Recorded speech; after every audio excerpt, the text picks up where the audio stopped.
Kamakailan ay nag-trending sa social media ang isang grupo ng mga kabataan kung saan kitang-kita sa CCTV camera ang pangbababoy nila sa isang resort na kanilang inukupahan. Ngayon ay humingi na ng tawad at nakipag-areglo na sa may-ari ng private resort ang mga lalaking nakunan sa CCTV camera. Para sa balitang yan, narito si Ritz Ablazo. Humingi ng tawad at nakipag-areglo sa may-ari ng private resort ang mga lalaking nakuha sa CCTV matapos ang ginawang pagwawala at paninira ng ari-arian. Nagpahayag ng pagkadismaya ang isa sa may-ari ng Jeremiah's Triplex Private Resort sa Calamba, Laguna sa isang Facebook post nitong Lunes.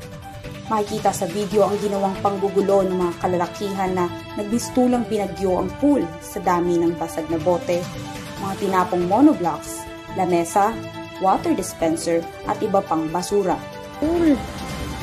Lahat ng basura nila, ayan, pinag-alakan, tables and chairs. Tapos meron pa dito, Ayon sa Calamba City Updates, umaksyon ng Calamba Legal Services upang tulungan ang may-ari ng resort na mapanagutan ang insidente ng panggugulo. Nauna nang sinabi ng isa sa may-ari ng resort na inibitahan sila upang pag-usapan ang nangyari at dahilan ng insidente. Para sa EuroTV News, Ritz Ablazo, sumasaludo sa bawat Pilipino.